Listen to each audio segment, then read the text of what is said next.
Perkenalkan, nama saya Rahmat Haikal, NIM 2019-474, Fakultas Hukum, mata kuliah IK 4. Di sini saya akan menjelaskan profil dari Syekh Al-Batani.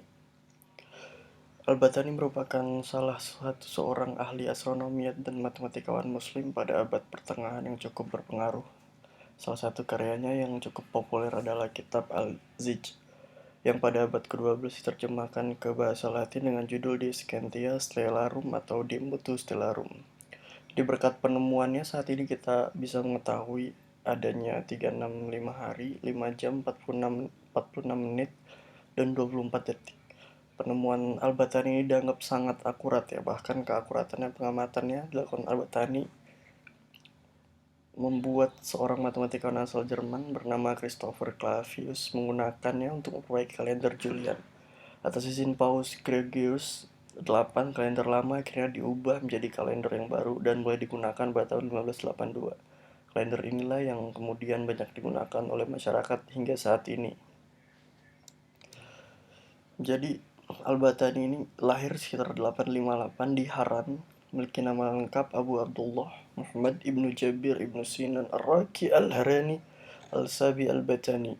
Orang Eropa menyebut Al-Batani dengan sebutan Al-Bateginius dengan anak ilmuwan astronomi Jabir ibnu Sa'nan. Al-Batani lahir dari keluarga yang penganut sekte Sabian, yaitu melakukan ritual penyembahan terhadap bintang ya. Namun Al-Batani tidak mengikuti jejak nenek moyangnya. Dia memilih memeluk agama Islam. Dalam literatur hanya disebutkan bahwa semasa muda Al-Batani belajar di Raqqah, tempat barunya. Ia tekun mempelajari teks-teks kuno khususnya bidang Ptolemeus, yang kemudian menentukan untuk terus mempelajari astronomi. Bidang keilmuan yang ditekuninya itu kelak membuatnya menjadi terkenal tidak hanya di kalangan umat muslim, melainkan juga di dunia barat. Al-Batani terpesona dengan teori kosmologi geosentris yang berkembang pada pertama kali di Yunani. Meskipun Al-Batani adalah pengikut teori kosmologi geosentris Ptolemeus, namun data observasinya berjasa bagi Nicolaus Copernicus untuk mengembangkan teori kosmologi heliosentris yang turut mempelopori revolusi sains pada abad ke-16 dan 17. Selain seperti astronom Arab lainnya, Al-Batani mengikuti tulisan-tulisan Ptolemeus yang mengabdikan dirinya mengembangkan karya Ptolemeus dan Almagest. Saat itu Almagest dan inilah Al-Batani menemukan penemuan, yaitu titik alphelium. Titik alphelium adalah titik terjauh di bumi saat mengitari matahari. Ia menemukan bahwa posisi diameter semu matahari tidak lagi berada pada posisi yang disampaikan oleh Ptolemeus atau astronom Yunani sebelumnya. Namun baiknya Al-Batani maupun astronom penganut Ptolemeus lainnya tidak dapat mengumpulkan penjelasan di balik perbedaan tersebut. Pengamatan akurat Al-Batani ini memungkinkan dia pengukuran Ptolemeus tentang kemiringan sumbu. Ia juga melakukan pengamatan lebih akurat mengenai equinus saat matahari tepat melewati garis ekuador bumi pada awal musim gugur. Jadi kejayaan keluasannya ilmu Al-Batani ini dipengaruhi oleh dinasti Abbasiyah yang saat itu dipimpin oleh Harun ar-Rasyid tahun 786 sampai 809 Masehi dan putranya Al-Makmun 813 sampai 833 Masehi. Ya, pada masa itu dinasti Abbasiyah yang menguasai di antaranya Mesir, Syria sepanjang laut Mediterania. Dalam penaklukan tersebut dikuasai juga perpustakaan kuno, salah satu yang terkenal di Mesir yaitu Alexandria, dan menerjemahkan kitab-kitab tersebut ke dalam bahasa Arab. Jadi pengganti Harun ar-Rasyid, Khalifah Al-Makmum melangkah lebih jauh lagi dan dikenal sebagai pemimpin yang cinta akan buku. Jadi sebagian besar ada perjanjian dengan Kekaisaran Romawi, yaitu buku ini dikenal dengan Almagest. Jadi warisan kosmologi geosentris dari Yunani kuno selamat dari runtuhnya Kekaisaran Romawi abad ke-8 berikutnya di Eropa Barat.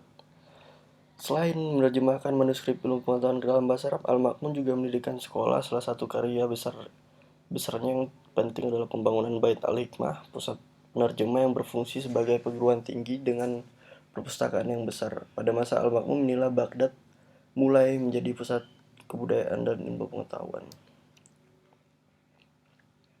Jadi Al-Batani lahir saat ilmu pengetahuan berkembang pesat yang membuatnya cukup leluasa mempelajari ilmu pengetahuan yang disenanginya. Ia membaca manuskrip ilmu pengetahuan, khususnya karya Ptolemeus, yang kemudian menuntunnya untuk terus mempelajari astronomi. Selama Al-Batani sibuk melakukan observasi tentang astronomi antara tahun 878 hingga 918, ia tertarik dengan konsep matematika dari ilmuwan yang mengembangkan ilmunya di India. Kontribusi terbesar Al-Batani pada ilmu astronomi adalah pengenalan penggunaan trigonometri. Kontribusi ini memberikan pengetahuan baru mengenai perhitungan matematika yang lebih kompleks bagi para astronom lain dan masih digunakan hingga saat ini.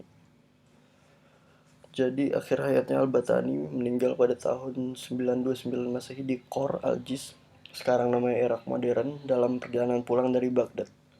Berabad-abad setelah kematian Al-Batani, ringkasan pemikirannya yang terkagum dalam kitab Al-Zij masih digunakan sebagai pedoman pada zaman Renaissance untuk memberikan pengaruh terhadap astrolog barat. Al-Batani dianggap sebagai astronom terbaik dari peradaban Islam pada abad pertengahan. Karyanya yang populer yaitu kitab Al-Zij, kemudian pada abad 12 diterjemahkan ke bahasa Latin oleh Robertus Retinensis, pada abad 13 diterjemahkan lagi oleh Raja Alfonso dari Spanyol, dan kitab Al-Zij lebih dikenal dengan De Scientia Stellarum atau De Mutu Stellarum. Kemudian diteliti oleh sarjana orientalis Italia bernama C.A. Dalino yang mengedit dan menerjemahkan ke dalam bahasa Latin. Demikian itu saja yang dapat saya sampaikan mengenai profil Syekh Al-Batani. Bila kurang mohon maaf. Assalamualaikum warahmatullahi wabarakatuh.